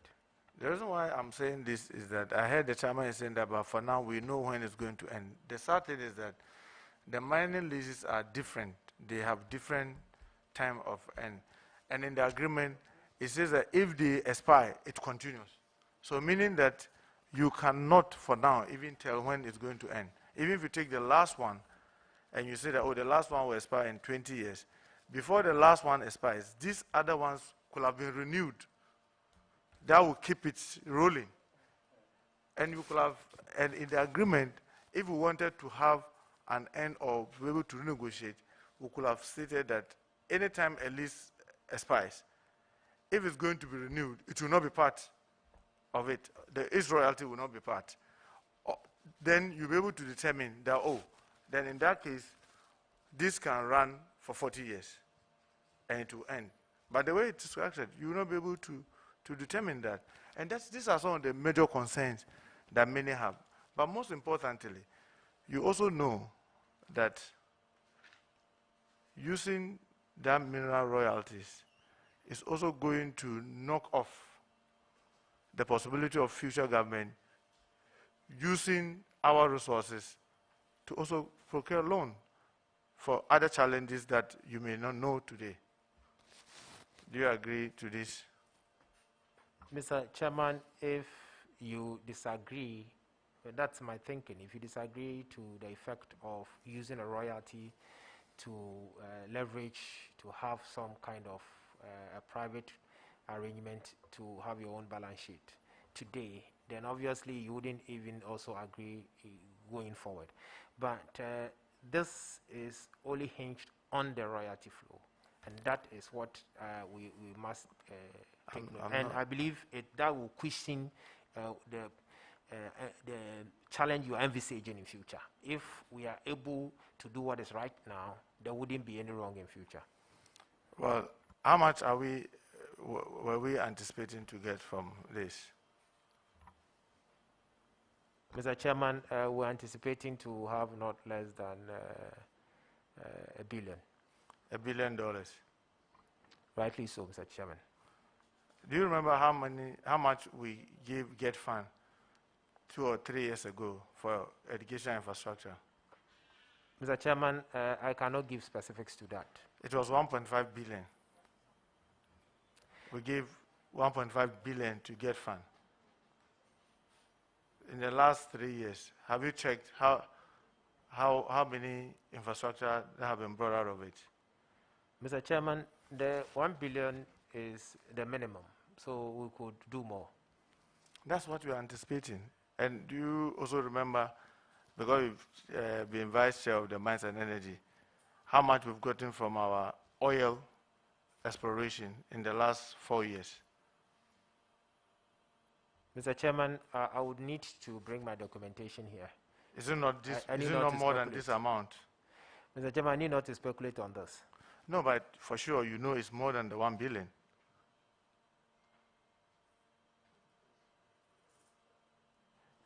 Nominee, I'm asking you, you know for sure, because if you and I are on the Mines and Energy Committee, it's definitely more than $1 billion in the last 4 years, what we've gotten from our oil revenue. Mr. Chairman, I wouldn't want to speculate.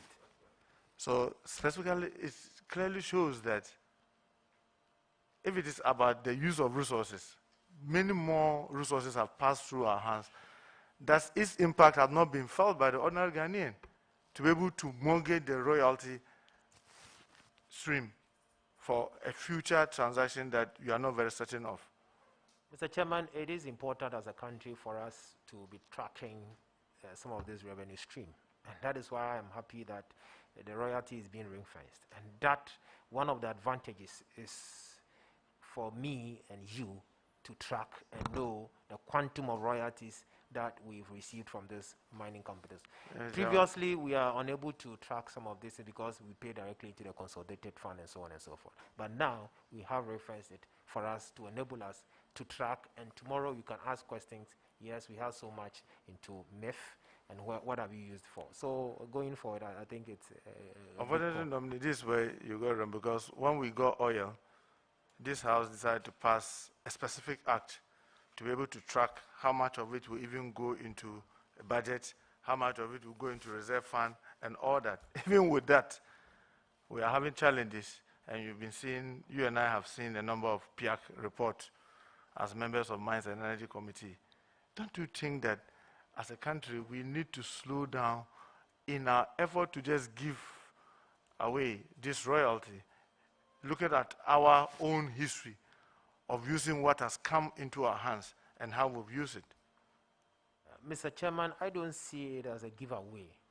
I see it as a way to also attract non-debt capital to obviously inject some kind of flesh into the economy of this country. Mr. Chairman, maybe let me take him away from the Japan. There's this land that was demarcated for demonstration farm in the Sola Tuna Kalba district. Going to the ministry, what do you think can be done to reclaim this land and go back to use it for the purpose for which it was earmarked? Mr. Chairman, I think the Land Act 2020 Act 1036 addresses some of these challenges, and with your kind of approval and support of my minister, I believe we'll use the act to address some of these challenges. Thank you, Mr. Chairman. Earlier, you were asked by Honorable Obi about how you were going to assist your minister to educate the citizenry on the new Land Act, so that people will be more conversant with it, so that they do not get into trouble with the law. I didn't really get your answer clearly, how you were going to do that, if you don't mind repeating that. Right, the import was that the modus operandi could not be well explained here because I'm now getting to join the ministry.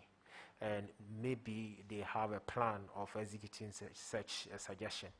And when I get there and they have such a plan, I believe I will table my support and my ideas to, in a way, buttress whatever they have. Thank you, Mr. Chairman. I just wanted to get the new idea that you may have, that when you get there, not maybe what you go to meet. Supposing the minister calls you to say... Mr. Chairman, what we need to do is to, in a way,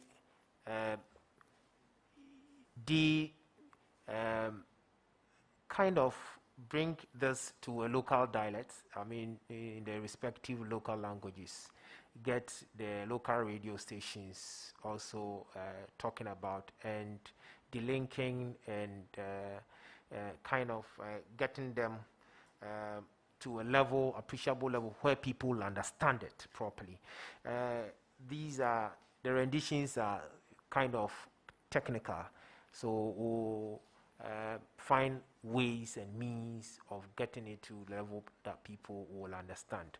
So getting teams in the respective communities, decentralizing it, making sure community radios are properly used, and educating people on will resolve the matter in terms of education, or in terms of letting people understand the Land Act 1036. Chairman, thank you. Yes. Chairman, I'm grateful for the opportunity. The Honorable Duka, congratulations, my good friend. Thank you, Leader. Okay, let me start on this note. Two concepts. The EIA concept, environmental impact assessment concept, and the alternate livelihood concept. More often than not, we tend to trivialize the concept of alternate livelihood, especially in the mining communities, and what we seek to do with that. And largely, we tend to impose what we expect inhabitants of these areas to do instead of mining, i.e. rearing of grass cutter, snails, and the likes. And I'm sure you are very conversant with this. Has this crossed your mind, how relevant this has been? Because we've practiced this for a very long time. And we impose these activities on the people. And really, if you do an assessment, it doesn't impact, or the people don't even have the interest. And yet, because we are part of officialdom, we tend to impose it on the people.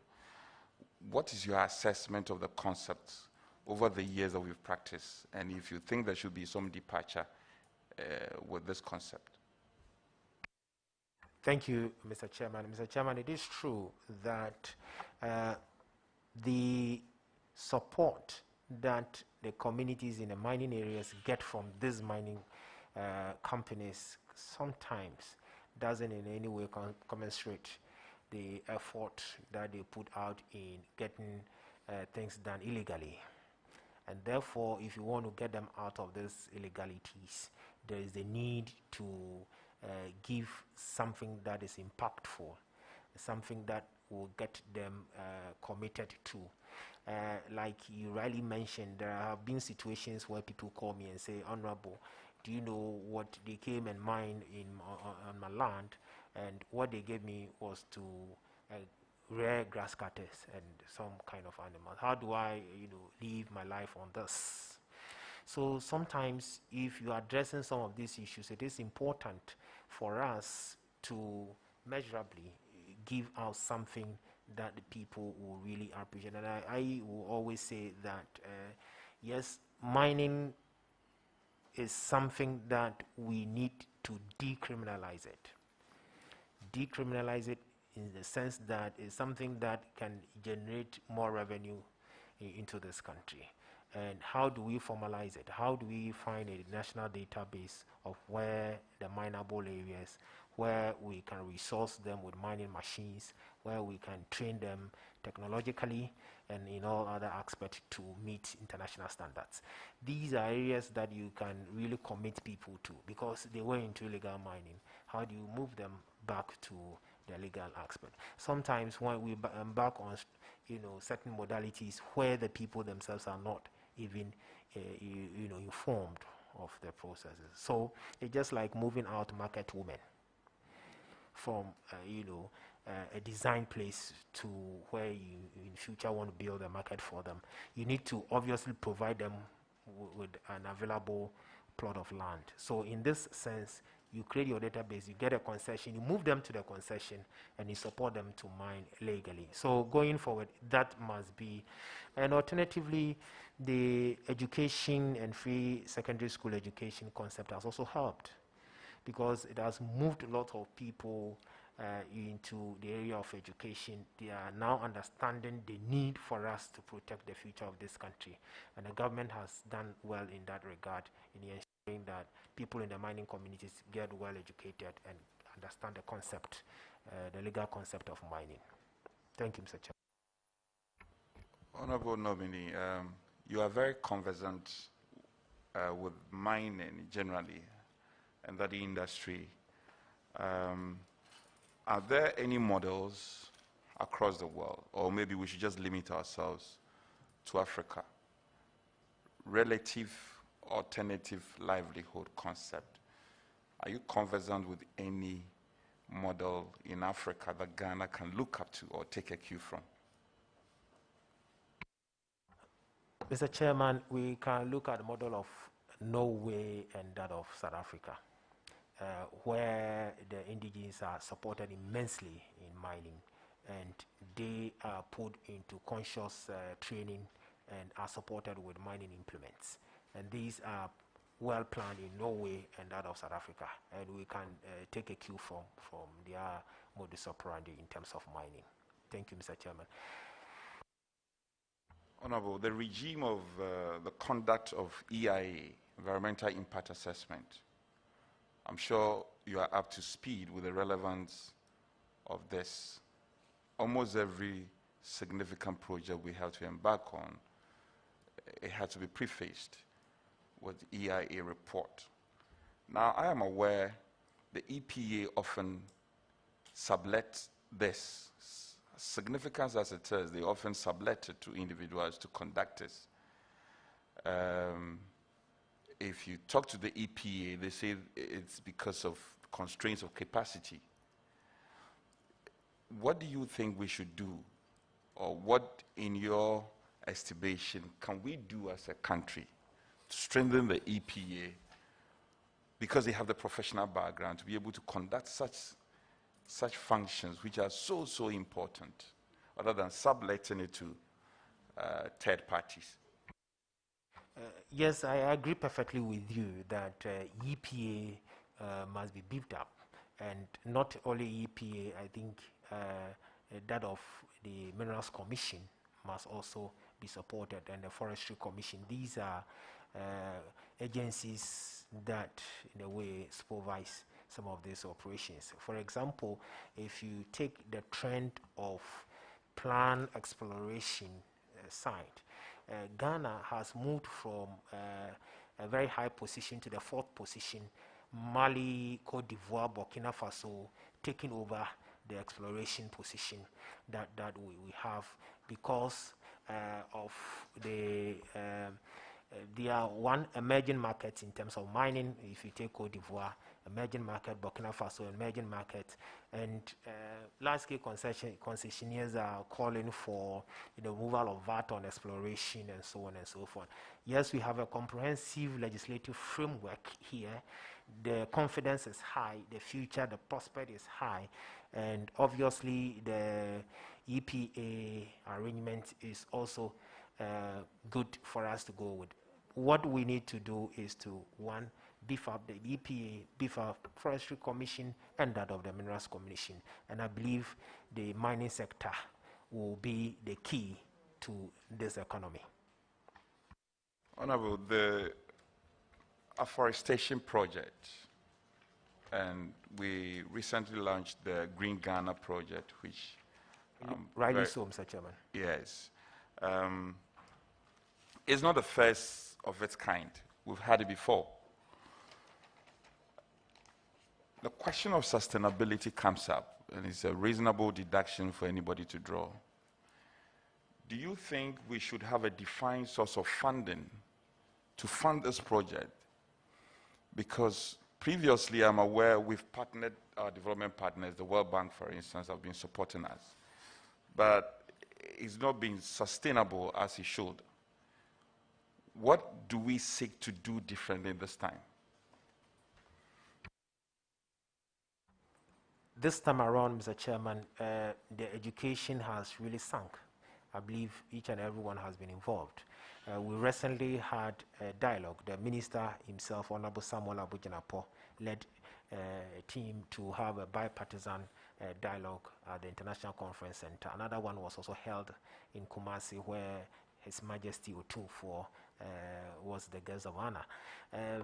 Chiefs, National House of Chiefs, all stakeholders, key people in this country have been contacted, including Yana, where I had the opportunity to be sent by the minister to also inform him about the planting processes. And the chief imam himself has also committed to, yes, the call to ensure that we nurture what we plant is very important. And using your platform, such a platform to educate people, is also important. And we'll continue to conscientize people, continue to educate people as the need for us to nurture what we plant. I think it must be a household kind of call in all the villages, in all the communities, the need for each and every Ghanaian to plant periodically. Thank you, Mr. Chairman.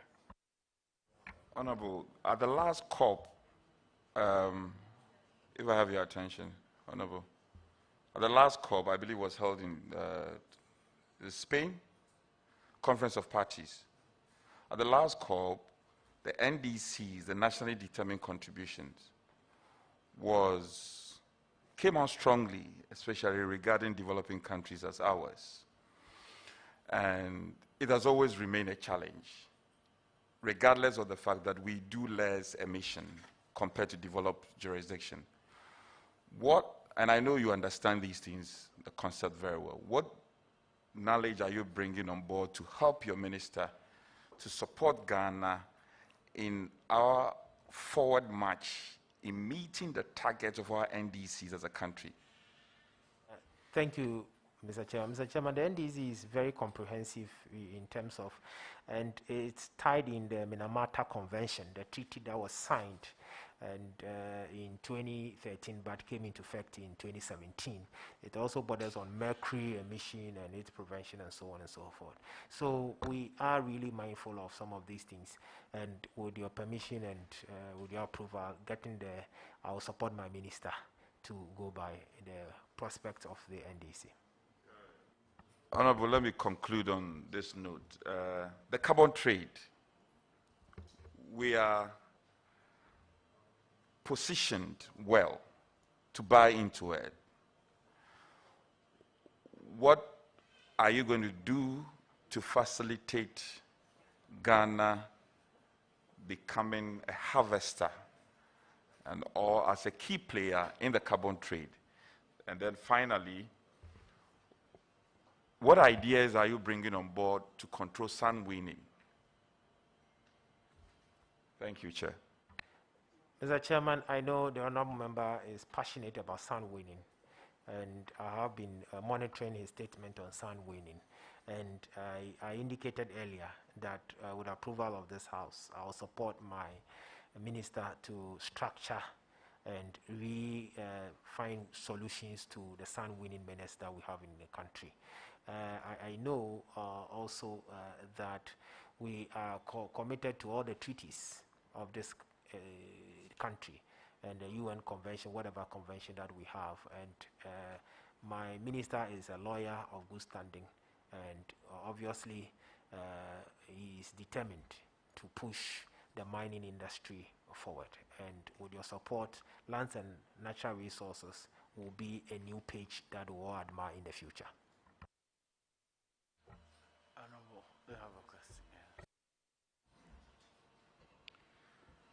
My brother, I greet you well. I greet you well, my brother. You have dumping Methodist. Is that a sin dumping? Yeah, I want to. Mr. Chairman, is wasa dumping.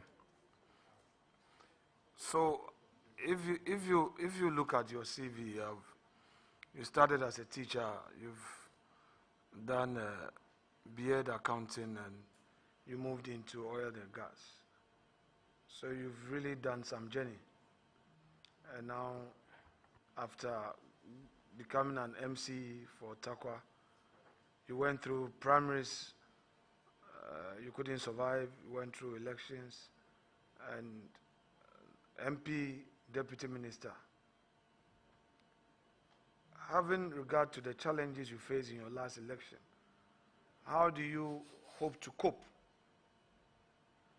with the challenges of your new office? Mr. Chairman, it's a Herculean task, though, but with God, all things are possible. We're trying to put all measures in place to ensure that we work tirelessly to support our people. Thank you, Mr. Chairman. I hope you've had discussions with friends who have occupied that deputy ministerial position before. Have you? Rightly so, Mr. Chairman. And what have they told you? Mr. Chairman, putting the experiences on a pedestal, I believe they are in diverse. And I wouldn't want to share some of the private ones here, but it's a lesson to get to know. So I have taken a cue, and with all humility, will be with my minister, who is a very noble person and ready to support at all times. My brother, congratulations. I wish you well. You've gone through what it takes to square your conduct and level your steps. So keep going. Well noted. Honorable nominee, I just have one question for clarification. The Honorable Deputy Ranking Member was asking you questions. He posed a question relating to this House or Parliament approving 1.5 billion for GET Fund. And he asked you whether how many projects have been done in respect of that. Are you aware that 700 million has so far been disbursed and not 1.5 million. Rightly so, Mr. Chairman. Mr. Chairman, and I'm aware that Get Fund is building a science school in my constituency, in Swahili specifically. Very well. That's the only question I wish to ask you. We thank you for attending upon the House to answer questions. You will hear from us later, but for now you're discharged. Thank you very much, Mr. Chairman. I'm so grateful for the audience. Very well. Now we'll take the last nominee.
Please administer the oath.